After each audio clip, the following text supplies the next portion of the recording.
குருவுக்கு சமர்ப்பணம். அவர் இல்லாவிடில் தொலைந்திருப்பேன். அனைவருக்கும் ஆத்ம வணக்கம்.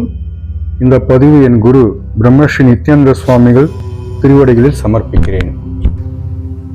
இப்போ இந்த பதிவுல நாம என்ன பார்க்க போறோம்னா, எண்ணங்கள் எந்த அளவுக்கு வலிமையானது, நாம உருவாக்குற எண்ணங்கள் எந்த அளவுக்கு வலிமையானது அப்படின்ற பதிவை தான் நாம இந்த வீடியோல பார்க்க போறோம். இப்போ ஒரு ராஜ்யம் ஒண்ணு இருக்கு.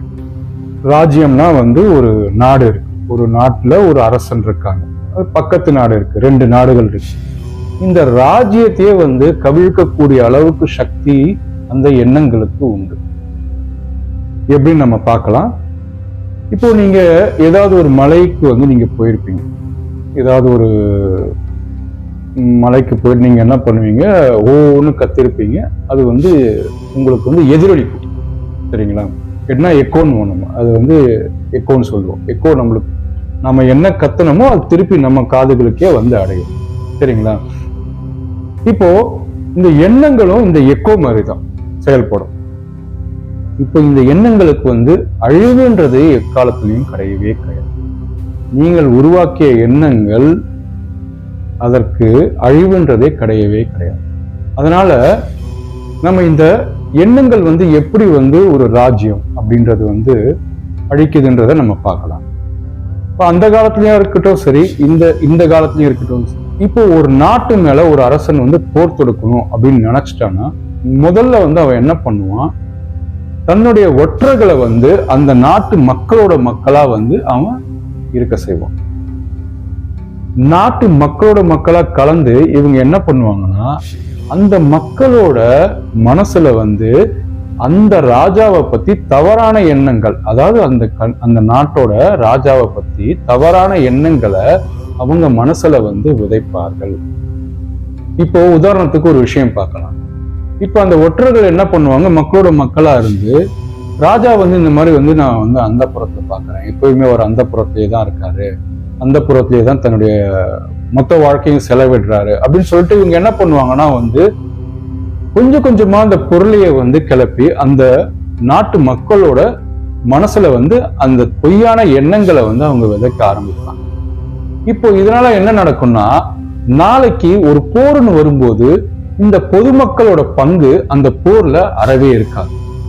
ஏன்னா நம்ம நாட்டோட ராஜா எப்படி அந்த புறத்துல இருக்காரு, அவரு அந்த புறத்துல இருக்கிறதுக்காக தான் நம்மள இங்க போர் செய்ய சொல்றாரா அப்படின்ற மாதிரி அவங்க மனசுல ஒரு தவறான எண்ணங்கள் விதைக்கப்பட்டதுனால, அதனால அவங்க என்ன செய்வாங்கன்னா அந்த போருக்கு போகவே மாட்டாங்க. இதனால என்ன நடக்கும்னா, அந்த ராஜா ஈஸியா தோற்கடிக்கப்படுவார். இப்போ இது மாதிரிதான் இந்த காலத்திலயும் இந்த ஸ்ட்ராட்டஜியை அவங்க ஃபாலோ பண்றாங்க. சரிங்களா?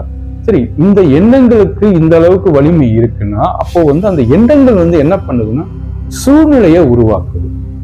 இப்போ இன்னொரு உதாரணம் பார்ப்போம். இப்போ நம்ம எல்லாருமே தியான பயிற்சியில நம்ம யோக பயிற்சி நம்ம பண்ணிட்டு இருக்கோம். சரிங்களா?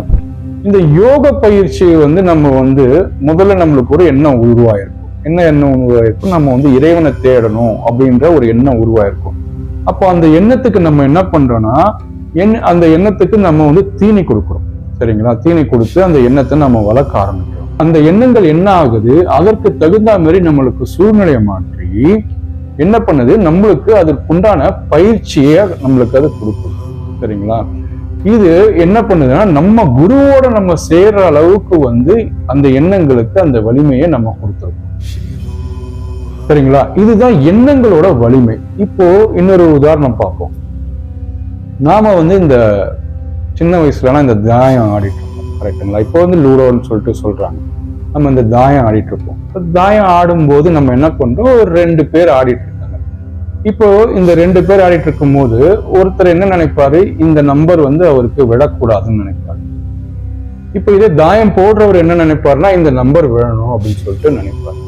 இப்போ இவங்க 2 பேருக்குள்ள யாரோட எண்ணங்கள் வலிமையா இருக்கோ அதற்கேற்ற மாதிரி அந்த சூழ்நிலையில இருக்கு. பாருங்க, நம்ம முன்னோர்கள் பாருங்க இந்த எண்ணங்களோட சக்தி எப்படி இருக்குன்றது நாம விளையாட்டுலயே புகுத்தி வச்சிருக்காங்கன்னு பாருங்க. அந்த அளவுக்கு நம்மளோட எண்ணங்களுக்கு வலிமை இருக்கு.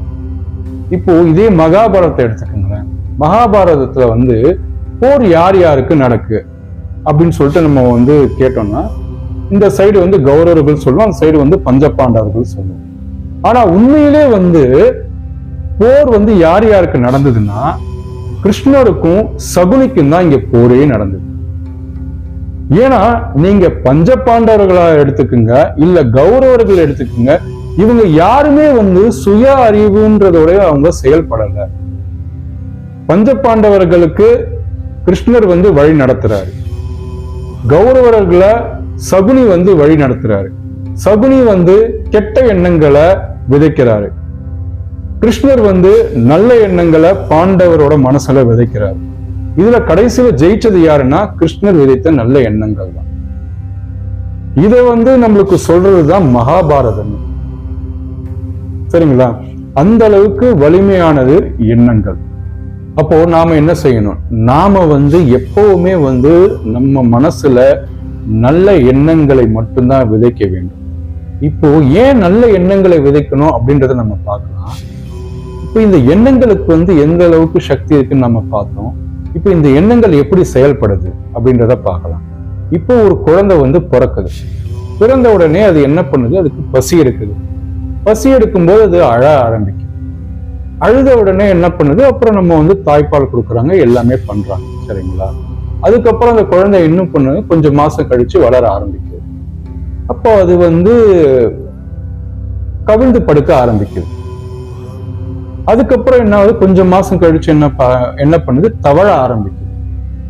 அதுக்கப்புறம் கொஞ்சம் மாசம் கழிச்சு என்ன பண்ணுது? அது உட்கார ஆரம்பிக்குது. அதுக்கப்புறம் கொஞ்சம் மாசங்கள் கழித்து என்ன பண்ணுது? அது நடக்க ஆரம்பிக்குது. இப்போ இந்த விஷயங்கள் யாராவது பெற்றோர்கள் யாராவது அதுக்கு சொல்லி கொடுக்குறாங்களா? உனக்கு பசி எடுத்தா அழு அப்படின்னு சொல்லிட்டு யாராவது சொல்லி கொடுக்குறாங்களா? இல்ல. இல்லாத கவிழ்ந்து படுக்கிறதுக்கு யாராவது சொல்லி கொடுக்குறாங்களா? இல்ல. இல்ல அது உட்கார வைக்கிறதுக்கு யாராவது சொல்லி கொடுக்குறாங்களா? இல்ல.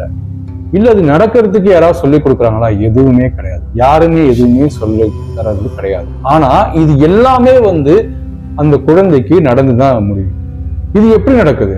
இப்போ அந்த குழந்தை பிறந்த உடனே அதுக்கு பசி எடுக்கும் போது என்ன பண்ணுது? அது வந்து இந்த பசி உணர்வை தாங்காம அது என்ன பண்ணணும் அப்படின்ற ஒரு எண்ணத்தை அது வந்து உதிக்குது. அப்ப அந்த எண்ணங்கள் என்ன பண்ணுது? அது முற்பிறவில வந்து என்னென்னலாம் பண்ணுச்சோ அந்த எண்ணங்களை அது ஈர்க்க ஆரம்பிக்குது. அப்ப முற்பிறவில நான் வந்து பசி எடுக்கும் போது நான் அழுதுருக்கேன் அப்படின்ற எண்ணத்தை அது வந்து என்ன பண்ணுது? ஈர்க்க ஆரம்பிக்குது. அந்த எண்ணத்தை ஈர்த்த உடனே அந்த குழந்தை வந்து அழ ஆரம்பிக்குது பசி எடுக்கும் போது. இப்போ இதே வந்து அந்த குழந்தை வந்து தவழ ஆரம்பிக்குது. இன்னும் எல்லாருமே நடந்து போறாங்க, நம்ம மட்டும் வந்து படுத்துக்கிட்டே இருக்கோமே அப்படின்றதுனால அது என்ன பண்ணுது? அப்போ அந்த நடக்கிறதுக்கு உண்டான அந்த எண்ணத்தை அது ஈர்க்க ஆரம்பிக்குது. அதனால என்ன ஆகுது? அந்த குழந்தை வந்து தற்செயலாவே அது வந்து என்ன பண்ணுது? நடக்க ஆரம்பிக்குது. இப்படிதான் வந்து நம்ம என்ன பண்ணிட்டு இருக்கோம்னா வந்து நம்ம எண்ணங்களை நம்ம வந்து ஈர்த்து கொண்டு இருக்கிறோம். இப்போ எனக்கு வாழ்க்கை ஃபுல்லா கஷ்டமா இருக்கு அப்படின்னு நீங்க என்ன ஆகும்னா, அப்ப நீங்க அந்த கஷ்டத்தை வந்து ஈர்த்து கொண்டிருக்கிறீர்கள் என்றுதான் அர்த்தம். இது வந்து உங்களுக்கு வந்து மாறவே மாறாது. உங்க சூழ்நிலைகள் உங்களுக்கு கஷ்டத்தை மட்டும்தான் கொடுத்துட்டு இருக்கும். இது வந்து நீங்க என்னதான் பண்ணாலுமே வந்து உங்களுக்கு வந்து இது திரும்ப திரும்ப இந்த கஷ்டங்கள் வந்து கொண்டுதான் இருக்கும். அப்போ கஷ்டங்கள் வரும்போது மாற வேண்டியது சூழ்நிலைகள் கிடையாது, மாற வேண்டியது நீங்க தான். நீங்க உங்க எண்ணத்தை நல்ல விஷயமா வந்து இல்ல வந்து நேர்மறை எண்ணங்களை நீங்க வந்து சிந்திக்க ஆரம்பிங்க. ஆமாம், எனக்கு கஷ்டம் வந்துட்டு தான் இருக்கு, இதை நான் சமாளிக்க போறேன் அப்படின்றத உங்க எண்ணத்தை செலுத்த ஆரம்பிங்க. எனக்கு இது ஒரு கஷ்டம் கிடையாது, எனக்கு இறைவன் இருக்கிறான் அப்படின்ற எண்ணத்தை நீங்க செலுத்த ஆரம்பிங்க.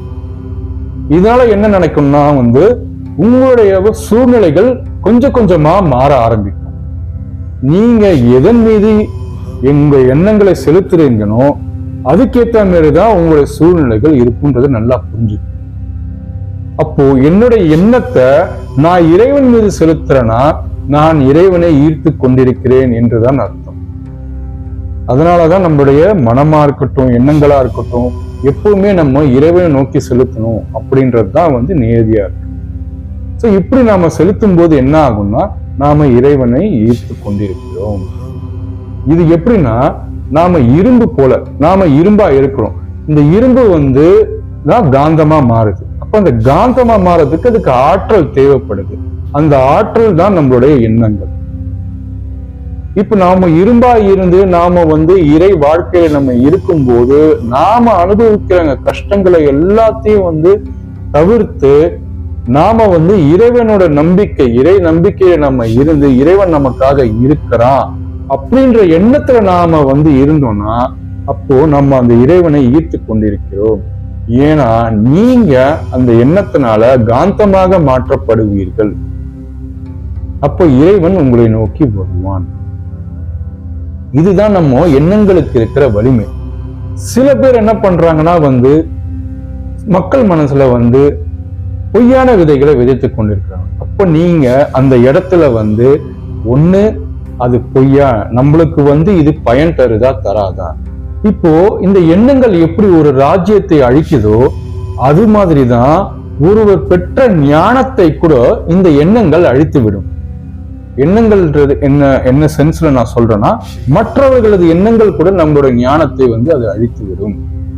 அந்த அளவுக்கு எண்ணங்களுக்கு சக்தி இருக்கு. உதாரணத்துக்கு வந்து ஒருத்தர் வந்து நல்ல பயிற்சி பண்ணிட்டு இருக்காரு, நல்ல அளவுக்கு இருக்காரு, நல்ல ஞானத்துல இருக்காரு அப்படின்னும் போது ஒரு விஷயத்த, ஒரு தவறான விஷயத்த, தான் உணராத தவறான விஷயத்த வந்து ஒருத்தர் வந்து சொல்றாரு அப்படின்னும் போது அந்த ஒரு விஷயத்துக்கு அந்த ஞானம் பெற்றவர் வந்து அசைந்து கொடுத்து விட்டால் அவர் பெற்ற ஞானம் விரயமாகிவிடும்.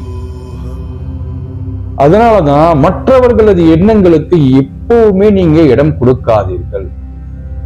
நீங்கள் சிந்திக்க வேண்டியது அது நல்ல எண்ணமா தீய எண்ணமா, இது எனக்கு நல்லதை ஏற்படுத்துகிறதா தீயதை ஏற்படுத்துகிறதா, எனக்கு வினை பயனை கூட்டுகிறதா அப்படின்றத சிந்தனையில நீங்க இருங்க. இது ஓகே, இது எனக்கு வந்து தவறான எண்ணமா தெரியுதுன்னா உடனே அந்த எண்ணத்தை அழித்து விடு. அதற்கு அசைந்து கொடுக்காதீர்கள். தீய எண்ணங்களை விட்டுவிட்டு நேர்மறையான எண்ணங்களை நீங்கள் ஈர்க்க ஆரம்பித்தால் இறைவன் நிச்சயமாக உங்களிடம் வந்து சேருவான். இது 100% உண்மை. அதனால உங்க எண்ணங்களை வந்து சீராக்குங்கள். உங்கள் எண்ணங்களை எப்பொழுதும் இறைவனை நோக்கி செலுத்துங்கள். அதன் மூலம் எல்லோரும் பயன்பெறலாம். உங்க நண்பர்களுக்கு எல்லாருக்கும் இந்த பதிவை வந்து ஷேர் பண்ணுங்க. உங்களுக்கு உபயோகமா இருந்திருக்கும்னு நினைக்கிறேன். அடுத்த பதிவுல வந்து நம்ம எண்ணங்களை எப்படி கையாள போறோம், அதுக்கப்புறம் வந்து எண்ணங்களோட பரிமாணம் எப்படி இருக்கும் அப்படின்ற பதிவெல்லாம் நம்ம பார்க்கலாம். உங்க நண்பர்களுக்கு உறவினர்களுக்கு இந்த வீடியோவை ஷேர் பண்ணணும். நிச்சயமா உங்களுக்கு வந்து பிடிச்சிருக்குன்னு நினைக்கிறேன். நன்றி. என் குருவுக்கு சமர்ப்பணம். அவர் இல்லாவிடில் தொலைந்திருப்பேன்.